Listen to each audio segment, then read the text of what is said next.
Ya, bueno, hola, buenos días. Mi nombre es Felipe Bustos y hoy día vamos a conversar un poquito sobre tuberculosis en el paciente adulto mayor. Para partir, este es un tema que es bastante importante, ya porque al día de hoy la tuberculosis sigue siendo una preocupación a nivel de salud, en el fondo a nivel mundial. ¿Ya? Y de hecho, junto con el VIH, la tuberculosis es la principal causa de muerte producida por enfermedades infectocontagiosas. Y a nosotros en geriatría, ¿por qué nos importa tanto? Porque la población geriátrica tiene un mayor riesgo de desarrollo de la enfermedad por tuberculosis, que es un poquito lo que vamos a intentar aclarar en esta presentación.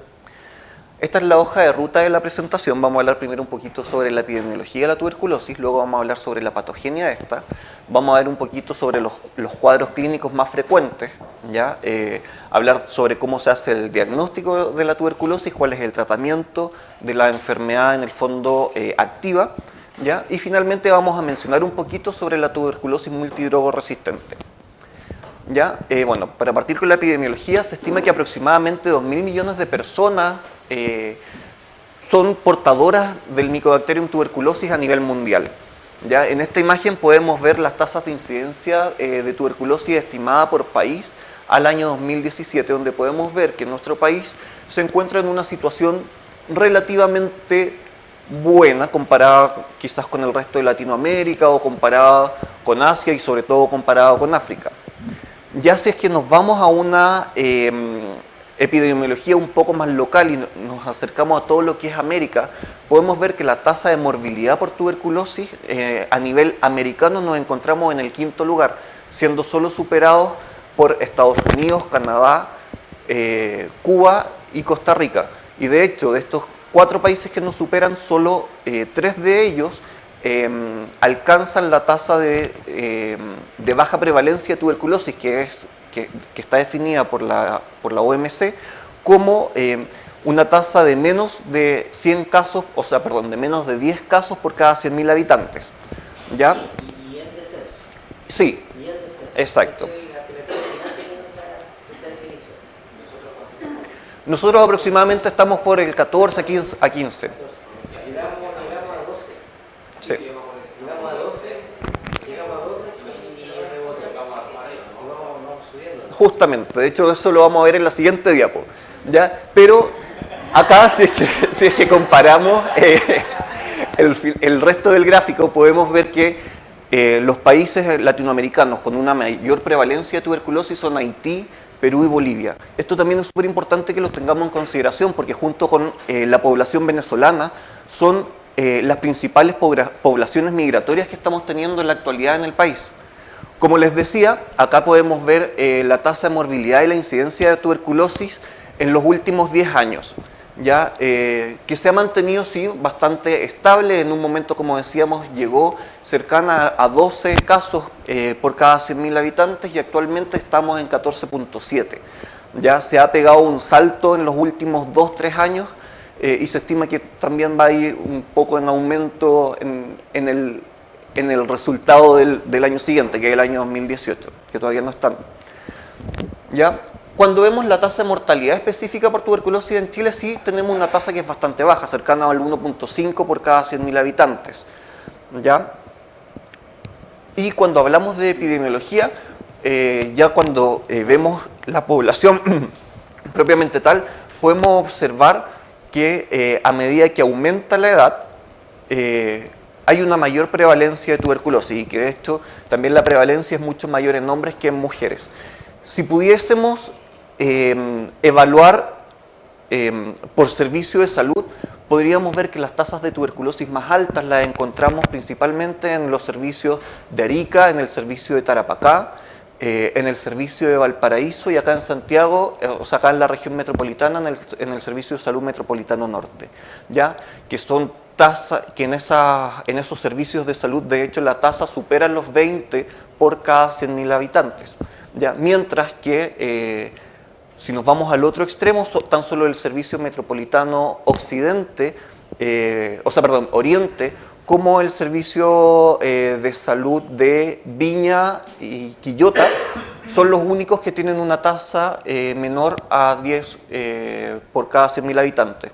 Si no me equivoco, el occidente está por 8 y el otro está por 8.5. ¿Ya? ¿Por qué es importante tener en consideración todo esto, porque cuando tenemos una persona que está contagiada por tuberculosis, en el fondo que una persona contagiada por una tuberculosis activa, que eso ya lo vamos a definir un poquito más adelante, esta persona es capaz de contagiar esta infección activa a una persona más, pero se estima que va a contagiar de una forma latente a aproximadamente 10 a 14 personas, ¿ya?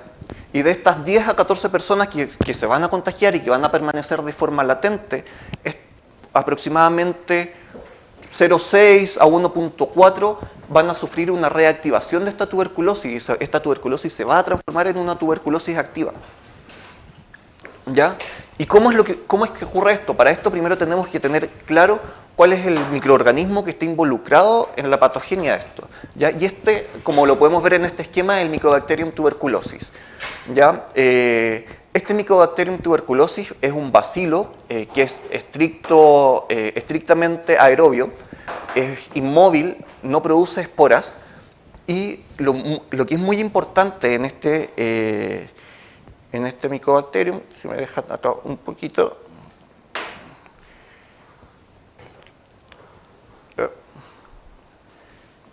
espérenme un poquito para poder seguir con esto. Acá. Lo que es muy importante en este Mycobacterium es esto que le estoy remarcando acá, que es en el fondo la pared celular que va a tener. ¿Por qué es importante esto? Porque esta pared celular está compuesta de proteoglicanos que van a estar unidos a algo que es bastante particular, que es ácido micólico. De acá viene el mico del nombre, ya no es porque tenga un componente fúngico esta bacteria, sino que porque su pared celular está compuesta por ácido micólico. ¿Qué es el ácido micólico? El ácido micólico son cadenas en el fondo de lípidos, ya que van a estar esterificando esta pared celular. Y este ácido micólico le va a dar a esta bacteria una cualidad bastante particular, bastante especial. ¿Ya? ¿Qué va a hacer? Va a hacer que esta bacteria, en el fondo, como que le va a proveer una dureza, por así decirlo, a esta pared celular. Entonces, esta pared celular va a ser tan poderosa, por así decirlo, que va a ser capaz de resistir algunos desinfectantes e incluso va a ser capaz de sobrevivir en un ambiente seco, ya en una superficie seca, durante un periodo de tiempo prolongado que puede ser de semanas, incluso de meses. ¿Ya? Entonces, por eso es súper importante tener en consideración que esto es lo que lo está produciendo. Aparte, este ácido micólico, desde el punto de vista del laboratorio, va a ser el que impida que esta bacteria se tiña con las tinciones tradicionales y que haya que pedir esta tinción especial, que es el Silnicen, que es lo que vamos a ver ahí abajo, que va a ser en el fondo lo que va a hacer que se tiña de rojo cuando se tiñe con el Silnicel. Acá podemos ver en la imagen de arriba una microscopía electrónica en donde podemos observar los bacilos, ¿ya? Mientras que acá en la imagen de acá abajo podemos ver estas cosas, ¿ya? Estos bacilos, que es en el fondo cómo se va a ver el Mycobacterium cuando en la microscopía óptica, cuando se realiza la tinción de Silnicel. Esta imagen es una imagen bastante sencilla de ver y todo, pero en verdad no es tan sencillo. Ya de hecho, si se ponen a revisar imágenes, una cosa que me faltó decirles también en la diapo anterior es que basta 3 de estos microorganismos para que se pueda desarrollar la enfermedad. ¿Ya? Entonces, muchas veces cuesta mucho ver la imagen. ¿Ya? Si quieren practicar viendo imágenes, hay una aplicación que se llama TuberSpot, ya que es una aplicación española que es hermana de otra aplicación española que se llama Malaria Spot. ¿Ya? La primera aplicación, la Malaria Spot, nació como una idea de la Universidad de Madrid, ¿ya? Que en el fondo lo que hacía era entrenar a gente que no fuera experta a poder identificar en el fondo el parásito de la malaria. ¿Ya? ¿Para qué? En el fondo para poder llegar a hacer el diagnóstico más sencillo. Y de hecho esta aplicación funcionó bastante bien y se vio que había una correlación cuando se comparaban 1000 y tantas muestras de la aplicación por internet, ¿ya? Con lo que podía ver un experto. ¿Ya? En base a este supuesto, se creó la aplicación TuberSpot para poder identificar el bacilo, ¿ya? Que la pueden descargar, está en Android, está en iOS, ¿ya? Es bastante entretenido y en verdad se van a dar cuenta que no es tan fácil como se puede ver en esta imagen identificar los bacilos. Sí. Perdón, Felipe, lo que tiene importancia eso para ver el diagnóstico inicial. Por ese caso le había contado que le conté el lunes respecto a esta paciente que le habían hecho el diagnóstico, pero no se había fijado en toda la información que tenía en la vasectomía, que el neurólogo le puso. Eso es la diferencia entre un ojo que recién está partiendo contra un ojo que ya es más experto, porque el ojo neófito ve bacilo hacia otro resistente. Exacto. Se hace la presión de Nielsen como corresponde. Pero un ojo experto que dice, si tiene un 100 Nielsen, positivo, pero dice, le puso de morfología atípica. Entonces ya detecta que es un bacteria que tiene. Y eso ya lo hace un ojo más experto. Sí. Entonces usted hace plantear que hay algún problema en cuanto a la identificación inicial. Y eso ya te da un paso siguiente, porque si tú dices algo atípico, bueno, habrá que investigar un poco más de qué es lo que se trata. Y es una vaciloscopía que probablemente inicialmente va a merecer una polimerasa en cadena para ver si realmente corresponde al complejo micobacteriano tuberculoso. Justamente. ¿Ya? Bueno, entonces, ¿cómo se produce en el fondo la infección por el bacilo? ¿Ya? Tenemos acá esta micobacteria, ya que va a ser inhalada en el fondo por el paciente. ¿Ya? Esta micobacteria se va a encontrar suspendida en el aire, en las gotitas que va a estar expulsando el paciente contagiado al estornudar, al toser o incluso al hablar. ¿Ya? Esta bacteria entonces, como les decía, va a ser inhalada por el paciente, ¿ya? Va a llegar a nivel pulmonar y ahí va a ser reconocida en el fondo por los macrófagos alveolares. ¿Ya? Se va a reconocer en el fondo una de las partes de las estructuras de la membrana de esta bacteria. ¿Ya? ¿Qué va a hacer este macrófago? Este macrófago entonces va a fagocitar a la bacteria. ¿Ya? Una vez que fagocita la bacteria va a empezar en verdad ahí todo el funcionamiento que tiene la bacteria para poder replicarse. ¿Por qué? Porque esta bacteria en el fondo lo que va a impedir en el fondo la acidificación del pH de este macrófago y va a impedir que se una el lisosoma en el fondo a todo esto que se fagocitó. ¿Con qué fin? Con el fin de que la bacteria no pueda ser destruida y empieza de esa forma a replicarse en el interior de la célula. ¿Ya? Y ahí entonces vamos a tener que empiece a haber una proliferación bacilar que va a ser incontrolada. ¿Ya? Y esto se va a mantener así durante aproximadamente 2 a 3 semanas. ¿Ya? Luego ya de que pasen estas 2 a 3 semanas vamos a tener que comienza la respuesta inmune tardía, ¿ya? Una respuesta ya más adaptativa, en donde los linfocitos T van a ser capaces de identificar estos macrófagos en el fondo que van a estar alterados, ¿ya?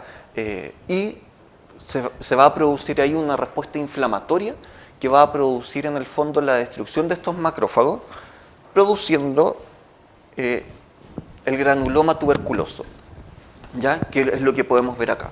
En el centro se van a juntar los macrófagos que van a estar destruidos, ¿ya? Y a la vez se va a estar ahí liberando constantemente la micobacteria y se va a estar reproduciendo ahí constantemente.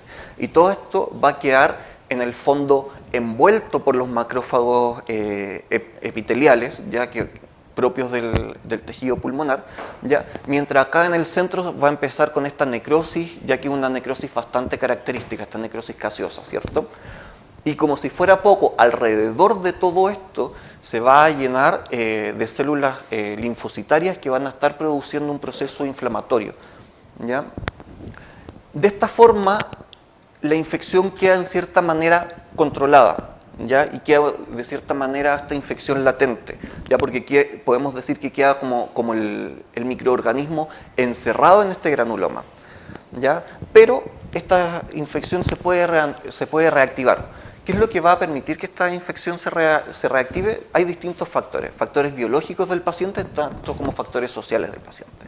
¿Ya? En los factores biológicos, pacientes con algún grado de compromiso nutricional, con algún grado de deficiencia en el sistema inmune o incluso la misma inmunosenescencia que van a experimentar los pacientes adultos mayores, pacientes con alguna enfermedad concomitante como diabetes o alguna enfermedad que comprometa su sistema inmunitario, o también en base a los medicamentos que consuma el paciente, como no sé, corticoides o algún otro medicamento que pueda comprometer también su respuesta inmune, van a favorecer en el fondo que se reactive todo este asunto de la tuberculosis y que el bacilo sea capaz de salir en el fondo del granuloma en el que está confinado. ¿Ya? Por otro lado, también nuestros pacientes adultos mayores tienen un par de factores sociales que van a ser también más factibles que se reactive esta enfermedad. Factores sociales como cuál, como la pobreza. Lamentablemente sabemos que los pacientes adultos mayores son pacientes en general más pobres que el resto de la comunidad, ¿ya? Al ser más pobres, al vivir institucionalizados o muchas veces pacientes que tienen que vivir en una situación como de, no, estoy buscando la palabra, mucha gente junta, hacinamiento, estaba pensando en allanamiento, en hacinamiento, en situación de hacinamiento, también va a favorecer en el fondo que haya recontagio y que también se pueda reactivar la enfermedad, ¿ya? Y también estos pacientes, los pacientes adultos mayores, son pacientes que sabemos que tienen un acceso al sistema de salud que es mucho más difícil que en el resto de los pacientes, ¿ya? Entonces todo esto va a favorecer a que se produzca la reactivación de la tuberculosis. Ahora, ¿cómo es la tuberculosis? ¿Cuál es el cuadro clínico que se va a producir? Primero, cuando tenemos esta infección primaria, ya se va a producir esto. Como decíamos, se va a producir este foco de necrosis que se va a llamar el foco de Ghon, ya, que también se me olvidó comentarles, cuando se contagian estos macrófagos también pueden migrar a los linfonodos, ¿ya? Y este foco de Ghon, junto con este linfonodo afectado, se va a desarrollar este complejo que se llama complejo de Ghon, que son complejos que en su mayoría son subpleurales y que se encuentran en los lóbulos inferiores, ¿ya? Que se pueden ver en el fondo al inicio de la infección del paciente. En términos más castizos, al complejo de Ghon lo llaman el complejo en palanqueta. Ya. El foco del pulmón, el ganglio, la linfangitis que había entre uno y otro. Entonces era como que tenía dos pelotas y abajo en medio. La palanqueta y la pesa. Sí. Bueno, cuando se produce esto, principalmente el paciente se encuentra asintomático, entonces no tenemos cómo sospechar de esta infección en un inicio, ¿ya? A lo más puede tener estos síntomas flu-like, síntomas bastante inespecíficos que se van a pasar luego de un rato, ¿ya? Como lo hablábamos también previamente, ya a las 3 semanas se produce la inmunidad celular y de hecho recién a las 3 semanas podríamos identificar la infección si es que realizáramos un PPD o algo así, pero bastante poco probable que justo a las 3 semanas estemos realizando un PPD. ¿Ya? Cuando esto ocurre, la infección, como les decía, puede permanecer viable o se puede transformar en una infección latente. ¿Ya? Cuando permanece viable, en el fondo lo que vamos a tener es que el bacilo va a migrar a los lóbulos superiores, ya que lo que se cree es que migra a los lóbulos superiores porque, como hablábamos previamente, como es un bacilo que es estrictamente aerobio, ya y los lóbulos superiores son los lóbulos que están mejor ventilados, en el fondo el bacilo migra a estos lóbulos superiores buscando en el fondo poder tener mayor ventilación, mayor oxígeno, ¿ya?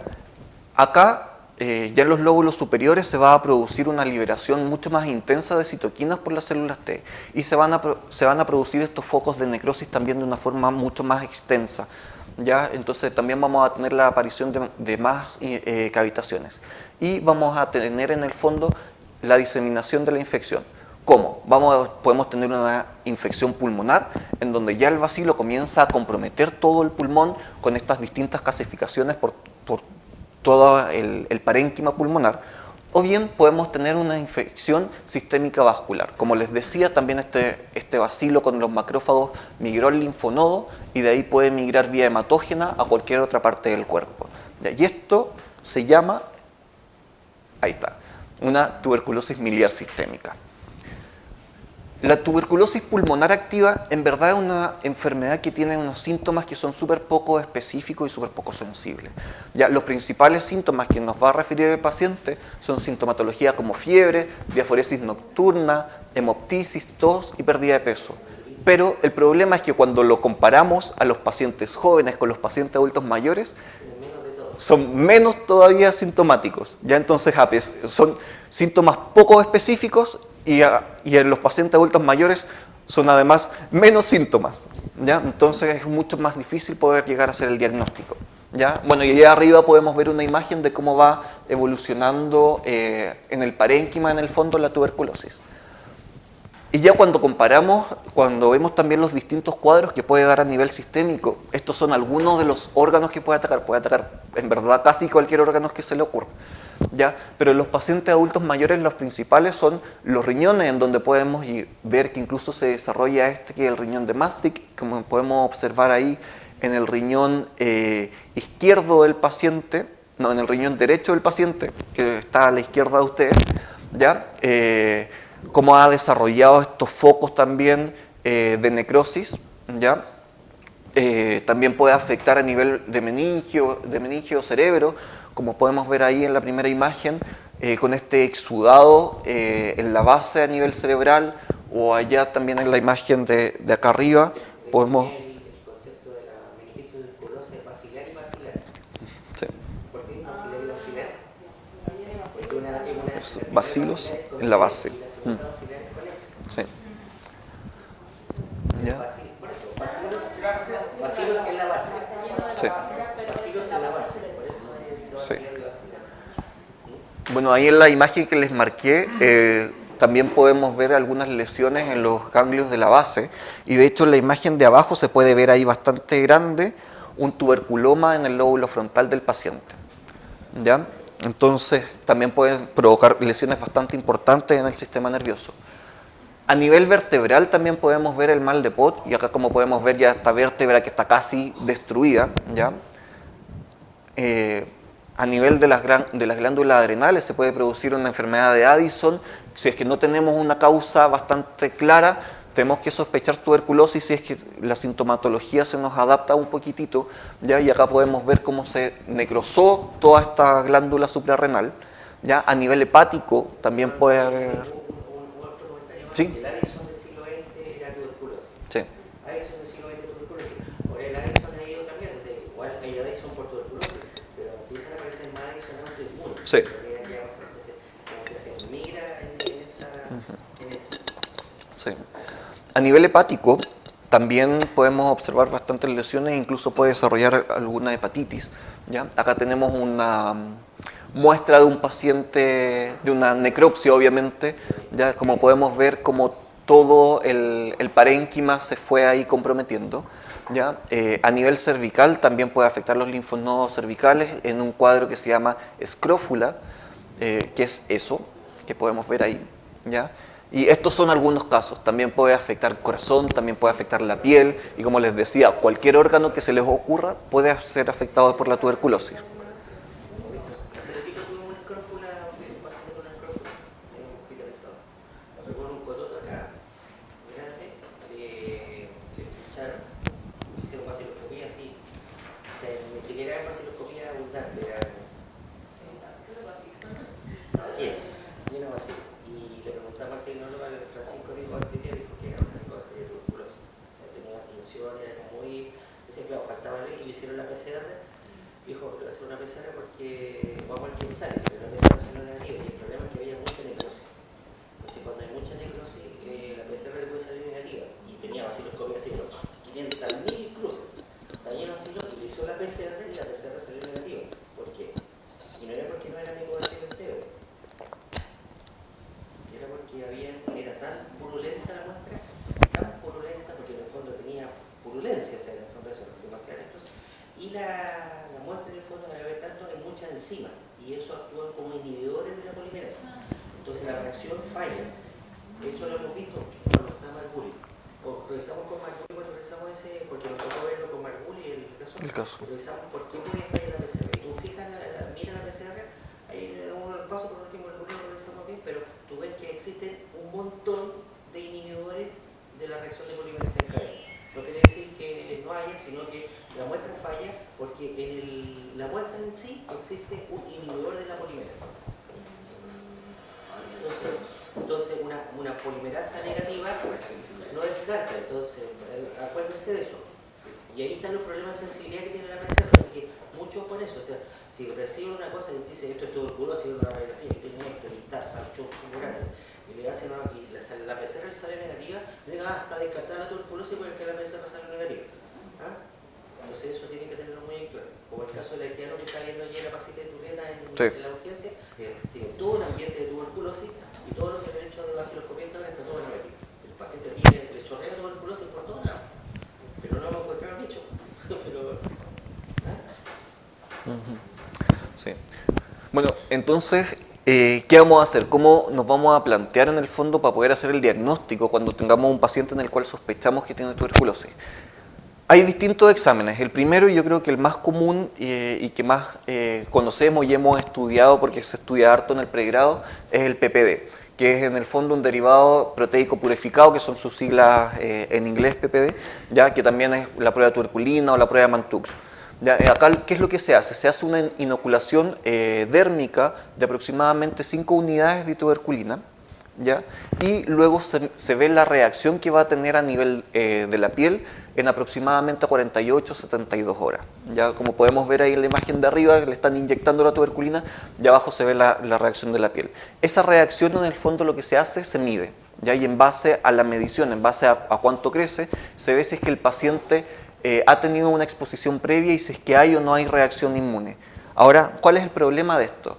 Nos muestra una reacción inmune, pero ¿nos muestra que es un cuadro activo, que es un cuadro latente? No, no nos muestra eso, ¿ya? Y de hecho hay varias cosas también que van a estar involucradas en que esta prueba dé un resultado, en el fondo, fehaciente o no. ¿Como cuáles? Como la capacidad inmunogénica que tenga el paciente, o sea, perdón, la capacidad del sistema inmune que tenga el paciente, o bien algún fármaco, o bien la vacunación que haya tenido previamente el paciente. En los pacientes adultos mayores, de hecho, muchas veces se recomienda hacer este test en 2 pasos, hacer como un efecto booster que se llama, ¿ya? En donde se hace la primera prueba, se mide cuánto ha crecido, ya si es que ha crecido más de 10 milímetros, se considera una prueba positiva, y luego de aproximadamente 2 a 3 semanas se vuelve a repetir la prueba, ¿ya?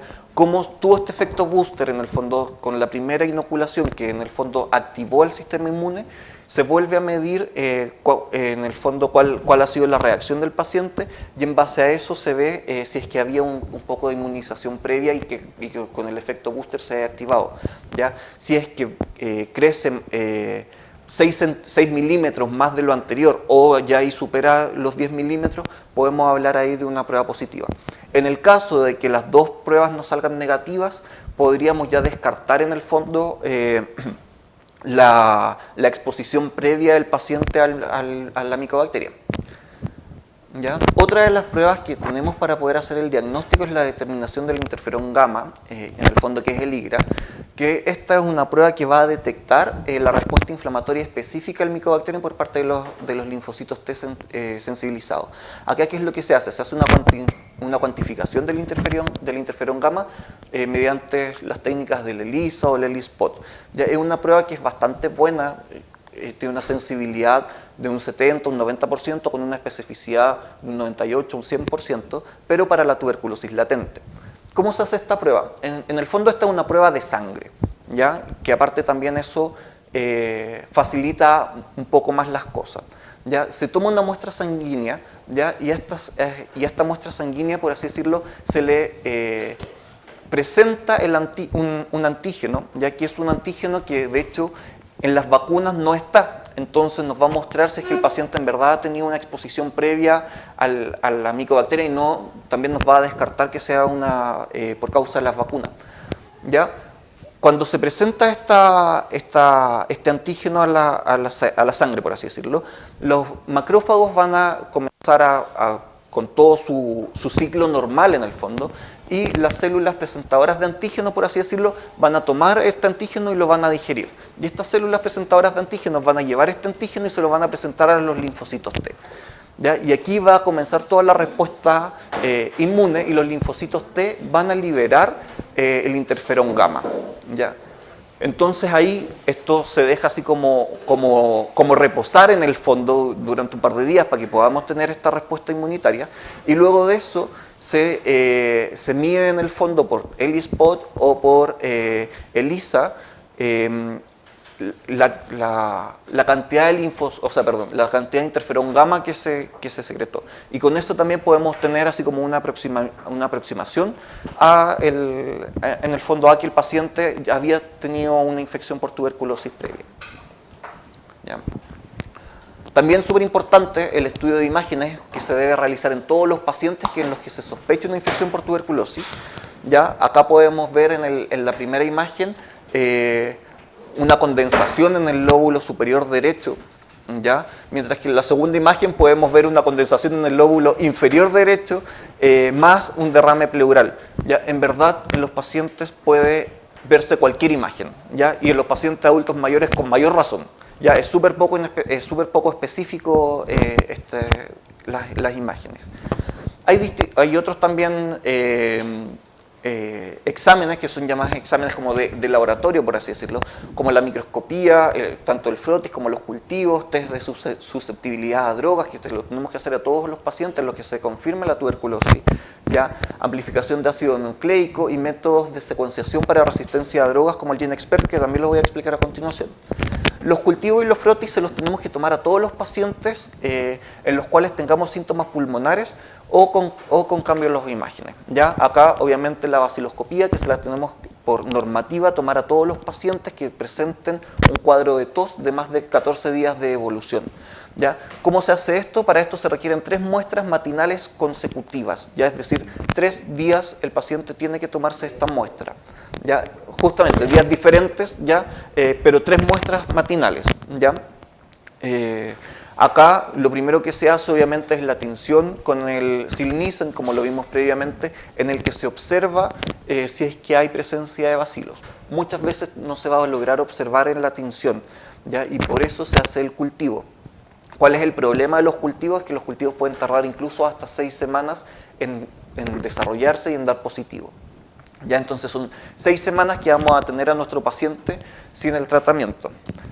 ¿Ya? Para esto tenemos otras pruebas como el GeneXpert, ¿ya? Que son pruebas que el GeneXpert es una PCR en tiempo renal que es automatizada y es semi-cuantitativa, que es capaz de identificar el Mycobacterium tuberculosis y detectar las mutaciones frecuentes más asociadas para la resistencia a la rifampicina, que es uno de los fármacos fundamentales en el manejo de la tuberculosis. ¿Ya? Acá abajo podemos ver en el fondo lo que el GeneXpert se realiza si tenemos como cartridge, ¿ya? En donde se pone la muestra, ya que es una muestra de un líquido estéril, ¿ya?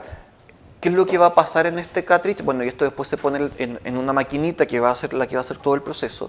Ya, este cartridge lo que tiene dentro tiene una sonda inactiva, ¿ya? Que se va a activar, o sea, que se va a unir en el fondo con ciertos receptores, ya que son partes genéticas, tanto de la micobacteria como también partes genéticas que son las mutaciones más frecuentes que le confieren a la micobacteria la resistencia a la rifampicina, ¿ya? Y esto, una vez que se una, va a dar una luminiscencia, y esto lo va a estar sensando en el fondo esta maquinita, ¿ya? Es un examen que es bastante bueno, que podemos tener el resultado en horas, ¿ya? Entonces puede disminuir en horas en el fondo de los 60 días del cultivo a horas el diagnóstico de tuberculosis. Lamentablemente no es un examen que se le tome a todos los pacientes. Ya hay ciertas condiciones especiales para poder tomar este examen. ¿Cuáles son los grupos prioritarios en el fondo para el uso del GeneXpert? Uno, un paciente con una alta sospecha de una tuberculosis pulmonar activa, pero que tenga una carga bacilar baja, que es justamente lo que estaba hablando el doctor, de un paciente con una historia que grita tuberculosis por todas partes, que en este caso era un paciente con haitiano que viene de un país, como lo vimos previamente, con una prevalencia de tuberculosis bastante alta, de hecho la más alta de la región, con un cuadro clínico que por todas partes grita tuberculosis, con imágenes, de hecho ese paciente también tenía, que eran muy características de tuberculosis dentro de lo inespecífica que son las imágenes. A pesar de eso, pero con una vaciloscopía negativa. Entonces, en un paciente así, nosotros una de las pruebas que tenemos es hacerle este GeneXpert en el fondo para poder identificar, ¿ya? Y poder hacer el diagnóstico y poder empezar con el tratamiento de forma precoz. Ya también a todas las personas que estén viviendo con el virus de la inmunodeficiencia se les debiese realizar un GeneXpert en el fondo para poder comenzar con el tratamiento precoz para la tuberculosis. ¿Ya? También a pacientes con una alta probabilidad de resistencia a rifampicina, ¿ya? Que son en verdad pacientes que vienen, actualmente en Chile son pacientes que vienen de Haití, de Perú, que son países que tienen una incidencia de bacilo resistente a la rifampicina bastante superior al de acá, o bien pacientes que son contactos de un paciente que tenga documentada ya una tuberculosis con resistencia a la rifampicina.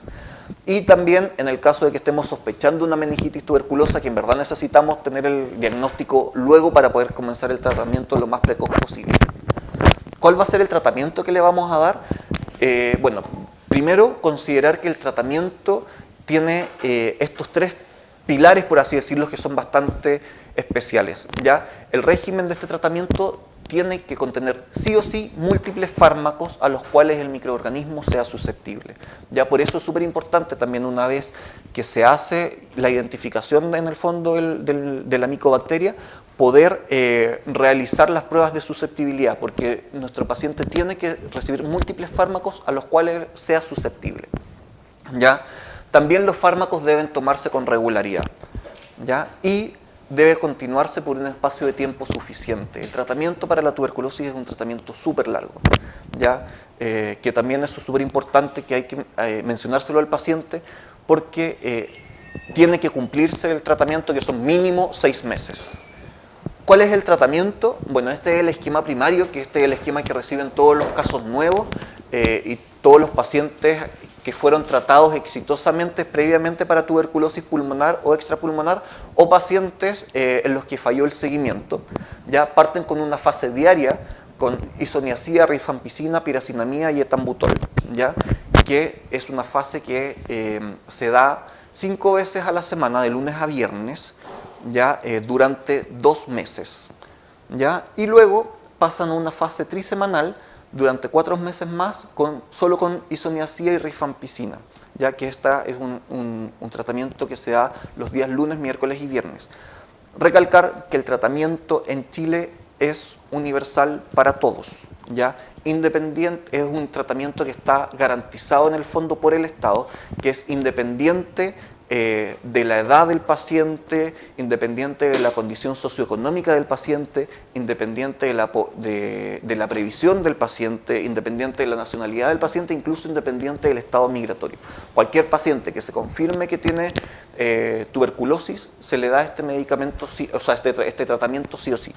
Y lo otro también que es súper importante recalcar, que según las recomendaciones de la OMS, es el programa TASC, que es un programa que se sigue acá en Chile, que en el fondo es el tratamiento que es altamente supervisado. No me acuerdo exactamente cuál es la sigla. La sigla del DOT, sí.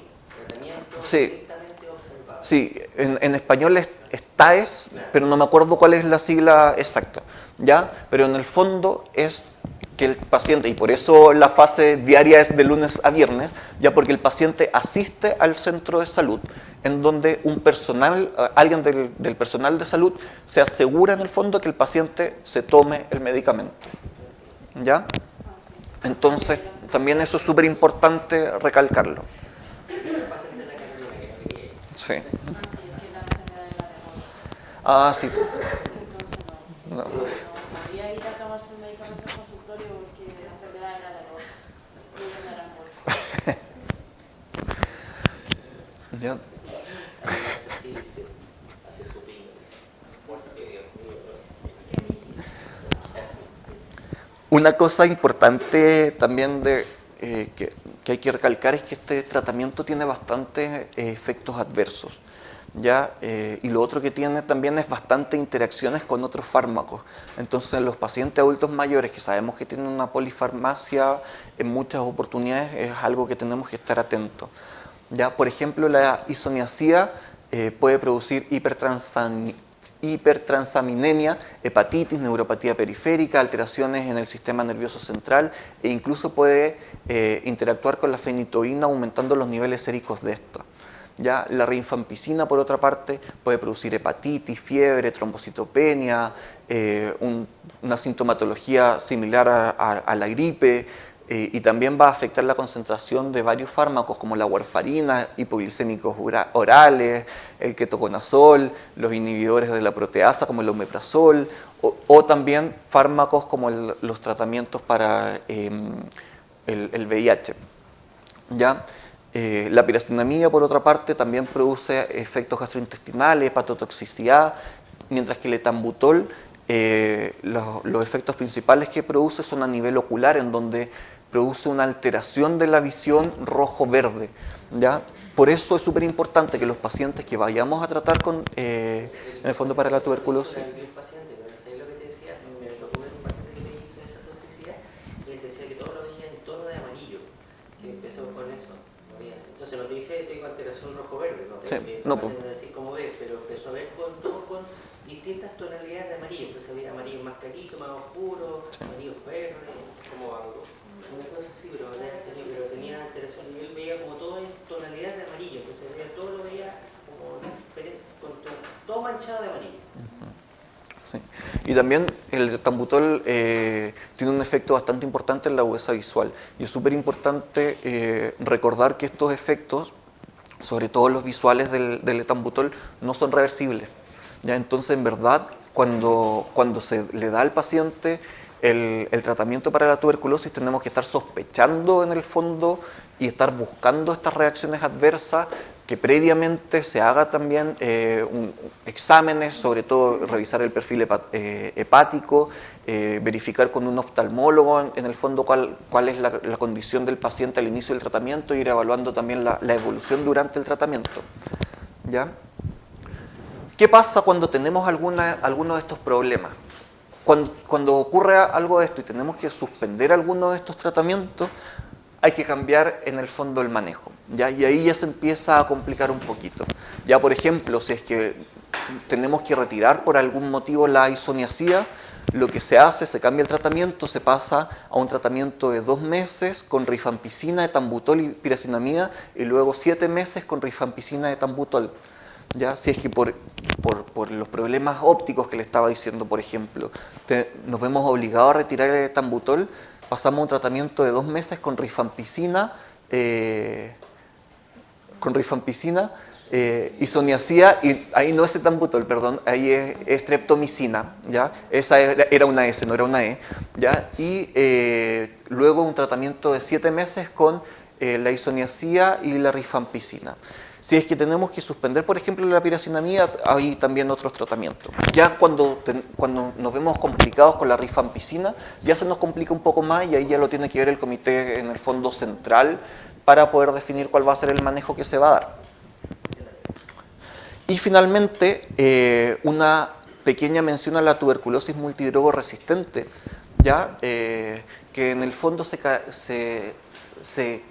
cataloga así en base a la resistencia que tenga los fármacos. ¿Ya?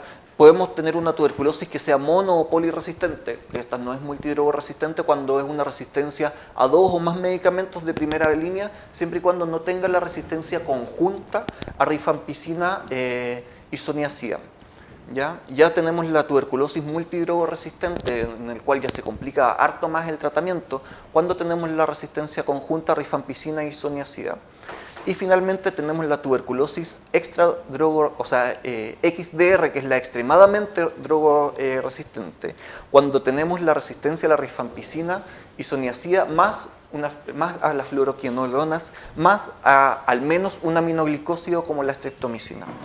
Ya, afortunadamente en Chile actualmente no hay tuberculosis XDR, ¿ya? Pero como podemos ver ahí, el año 2017 se reportaron 19 casos de tuberculosis MDR. ¿Ya? De esos 19 casos, 12 en el servicio, o sea, 12 en la región metropolitana, 4 en el Servicio de Salud Metropolitano Norte, 4 en el Servicio de Salud Metropolitano Occidente, 4 en el Servicio de Salud Metropolitano Central. ¿Ya? Recalcar también que la gran mayoría de estos casos eran casos nuevos, ya excepto uno en el Servicio de Salud Metropolitano Norte, que ya era un caso conocido que se había tratado, que no se había tratado bien, ya, y que muy probablemente por eso desarrolló la resistencia. ¿Ya? Entonces, ¿qué va a favorecer que se desarrolle esta farmacoresistencia, que este bacilo pueda mutar y pueda desarrollar esta resistencia? Son estas 5 cosas a grandes rasgos. Uno, no respetar los esquemas de tratamiento, ¿ya? No respetar este politratamiento, por así decirlo, con estos muchos fármacos que tiene que tomar el paciente, ¿ya? La adición de un único fármaco al esquema en pacientes con sospecha de trabajo, o sea, con sospecha de fracaso al tratamiento. ¿Por qué? Porque eso es como si estuviésemos haciendo un monotratamiento con solo un fármaco. Entonces, cuando tenemos un paciente en el cual estamos sospechando un fracaso al tratamiento, bueno, ya ahí el especialista, ya eso no es algo que veamos nosotros como geriatras, pero el especialista ahí lo que tiene que hacer es adicionar más de un fármaco, ya no se adiciona solo uno, ¿ya? Los pacientes con tratamiento irregular, es decir, estos pacientes que se pierden por algún tiempo, que luego vuelven, reingresan y salen y entran en el fondo al programa, también son pacientes que, como de hecho el caso del paciente que había sido ya conocido previamente, el año 2017, ya estos también son pacientes que pueden desarrollar una farmacoresistencia, y ya la mala calidad de los fármacos, y también muy importante en nuestros pacientes adultos mayores, pacientes que tengan una alterada en el fondo la absorción de los medicamentos. ¿Ya? Sobre el tratamiento a las tuberculosis multidrogoresistente y extremadamente resistentes no me voy a referir, ¿ya? Porque eso en verdad es de especialista, y eso quien lo tiene que ver es el infectólogo con el broncopulmonar propiamente tal, ¿ya? Entonces, a modo de conclusión, recordar que es una enfermedad prevalente hasta el día de hoy, que tiene una mortalidad bastante importante a nivel mundial, que si bien estamos bien dentro de la región, todavía nos falta mucho para llegar a ser una zona con una baja prevalencia, ¿ya? Que la idea de la OMS es que idealmente al 2030 ya seamos catalogados una zona de baja prevalencia de tuberculosis, ¿ya? Sospecharla siempre para poder hacer el diagnóstico precoz, ¿ya? E irlo a buscar dirigidamente, sobre todo considerando que nuestros pacientes adultos mayores son súper inespecíficos en la sintomatología, ¿ya? Y recordar siempre que el tratamiento está garantizado, ¿ya? Es una garantía, ¿ya? Y que al paciente sí o sí se le va a dar el tratamiento, ¿ya? Entonces, eso. Muchas gracias.